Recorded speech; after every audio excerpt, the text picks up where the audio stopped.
right, good morning, good morning. It's Cowboy. It is Friday, and it is 8:30 AM EST, and we just had some data come out, pushing price around on the charts, even pushing Bitcoin price around, which is not quite as common. So we're going to jump into the data and find out what happened this morning. Why is Bitcoin going up? It's spiking up in a decent, amount. It's not a huge number per se, but it's significant. So let's go ahead and share the screen. Give me a second to do that.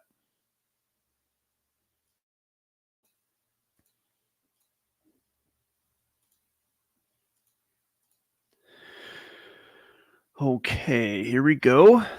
Make this a little bit bigger. Everybody can see it.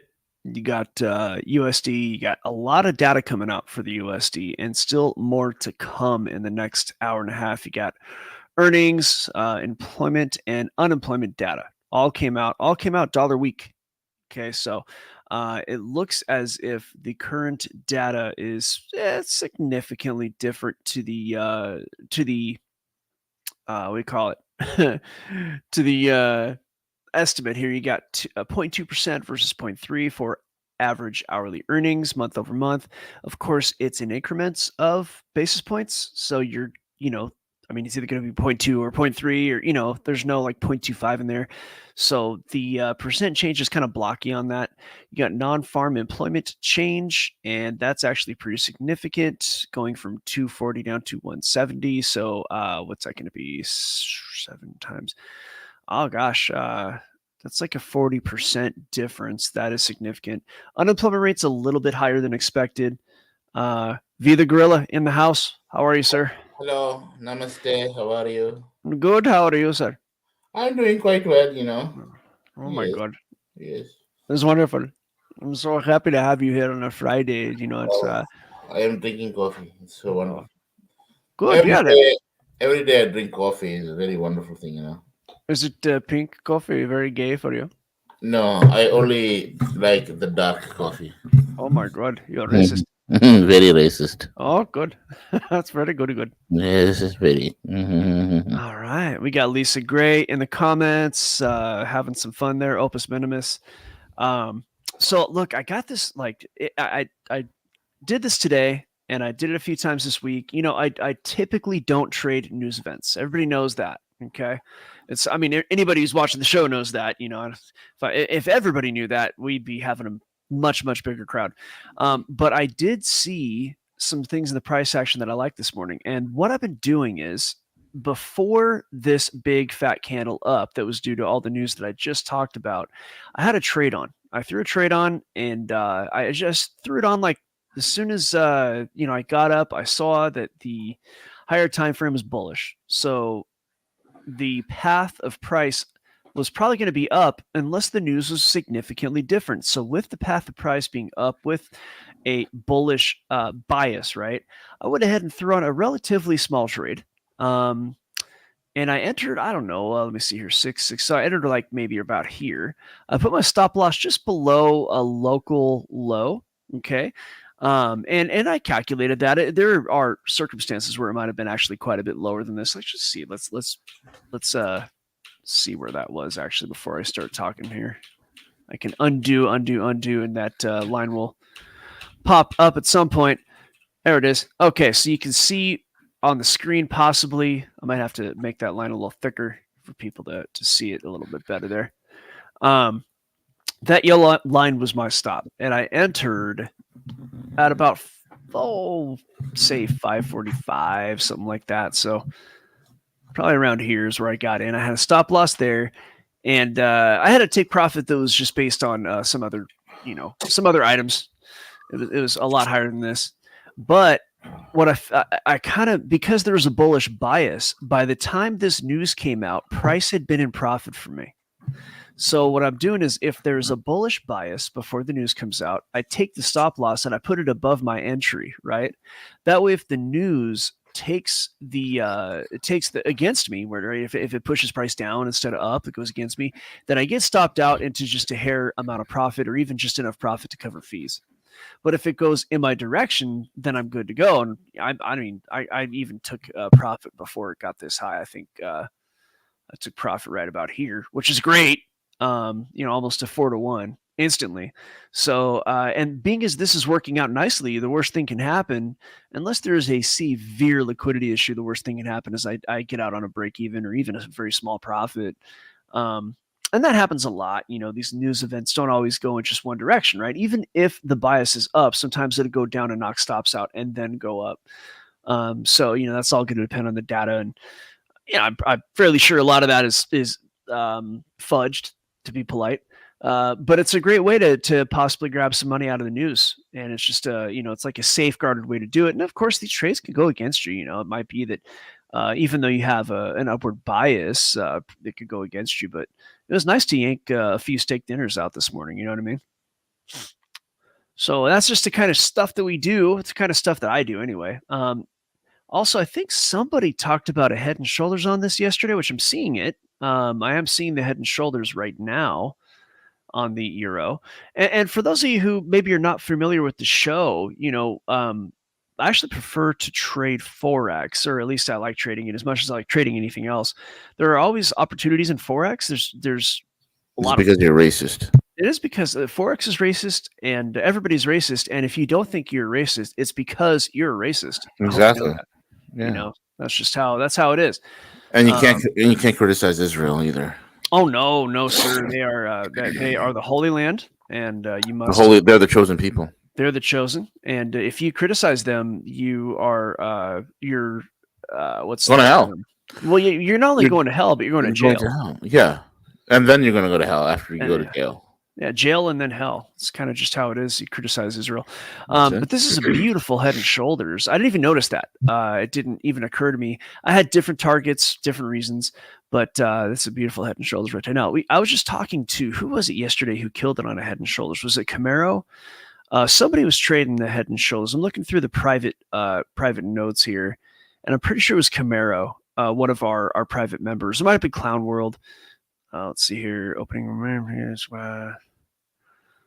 whoever it was. I was saying that. Oh yeah, I know how to find this. Hold on, because I want to give congrats on that. Yeah, Camaro was right. So Head and Shoulders is this pattern. We talked about it during the private group yesterday, and depending on what asset or asset pair or currency pair, whatever it is, whatever instrument you're trading, these have sometimes like a high 80s percentile, accuracy of hitting at least one target. Head and Shoulders is a beautiful, beautiful pattern, right? And it doesn't matter if you're trading crypto or stocks. It's not always going to be the same percent. Like your percent accuracy is not always going to be the same, but it's pretty remarkable how accurate that is.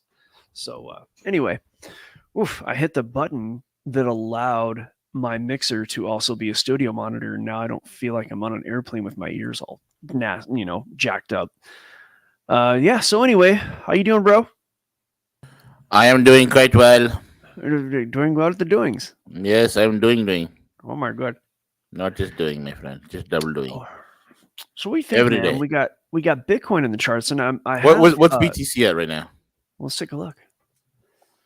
That move wasn't kind on the short. I had a possible entry. I took a quick entry here, a very small amount of money on the trade, right where the green meets the blue right there. Bitcoin is currently at 60,100. Now, the charts do eventually call for a possible move downward. Yeah. But what I think we're seeing is what I pointed out yesterday. Is either going to be like this or it's going to be like that. And now that the data has really pushed things up, it does look as if we're going to at least see a bearish retest. Now, of course, the short that I'm in, being the tiny amount of money I threw on it, because it was just a high risk short at that time, it's not going to make a difference to me. It's not even one steak dinner. But I would say that this could repel off the top of here and head down. If price pops back up into this larger high time frame range, then we were looking at what was a deviation and back into a bullish pattern, which would be a little bit early compared to the prior halvings. The higher time frame does call for kind of a rejection at this point, though. There's some like 53. Say again. What's the number that we're rejecting to? Well, if it does reject, we're going to probably go down to 53. Yeah. But there's a lot of upward pressure from the daily chart, so it's we might not see that rejection, but the higher time frame still has not resolved. that higher time frame is algo wise is pretty bearish. So price might, head. It's so hard to know right now. We're in the middle of the post halving. Usually price kind of goes sideways and down for a while, but what we're looking at are kind of smaller moves in that larger pattern. So of course, during those smaller moves, a move up can be rather significant. And the data this morning really pushed price up, and that's unexpected. Not complete. I mean, it was expected, but not to this degree. Bitcoin's usually not so affected by the news, which tells me that it might be that price was just ready to kind of springboard up anyway. So could be a surprise bit of bullishness, could keep us from getting down to that 53 level. It did get down to our 56 level that we had marked out. So, and the real entry to this trade I have not done yet. I just threw on a quick, just in case, it was like a 4-to-1 risk to reward. Beautiful look. I threw that on just in case price went ahead and started heading down.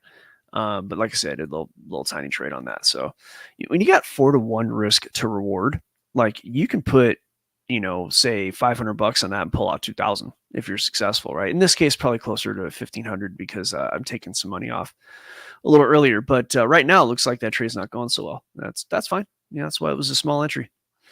But yeah, this is what right now I'm expecting is what's called a bearish retest, where it comes up and grabs liquidity from some of these, these prior bounces in this big range that you see here on the screen, right? That big giant rectangle.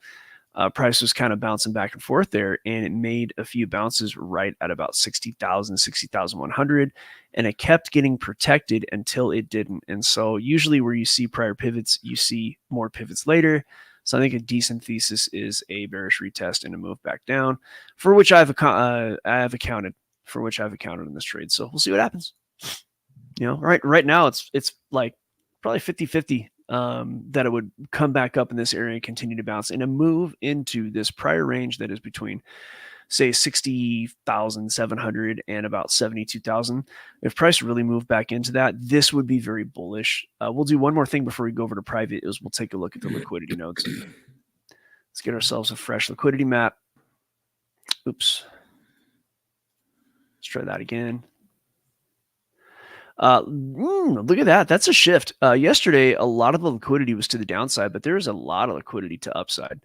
And short term, the charts are calling for a move up, but high time frame calling for a move down. So a move up to 62, 64, and about 66.5. So let's mark those out. I'm going to move I changed some color coding that I usually do, but yeah, 62, a little bit lower than that. What do we say? 60, 62, 64, and 66.5. Oops, wrong map. I need to zoom in so people can actually see what I'm doing here. So 62, 64, roughly there. And then 66.5, which is where price where this line kind of already is. These three lines, there's kind of a little bit of a sub range in here. So it's just the lower half of the larger range. So price could head up there and grab these. There's a lot of liquidity up there. And algo wise, again, the short term or the kind of I call this like the shorter term, like swing trade timeframes are calling for move up. So this is actually very, very possible. Price could go ahead, stop out on this trade and head up. But that move up to this degree based on news lately it's not been that common for Bitcoin. Bitcoin hasn't been really moving on news like that, which is fine. This is why it was a tiny entry. So that's what we got right now. So it's very possible we see Bitcoin slide back into this area. But again, that could end up being a bearish retest. So we'll have to keep an eye on it. And if the weekly algo kind of flips bullish, then we're probably getting a decent indication that the dips are over and 56 was the bottom. But we'll see about it. So that's all I got, brother. You want to go to private? Yeah, let's head that way. Folks, thank you all for listening in. Listen, don't sit on the sidelines wondering if this is from you. Profit from the times. Don't be a victim of your times. Learn how to leverage all global events to your benefit. Join us over at algofactory.tech. Join us. Join us or die.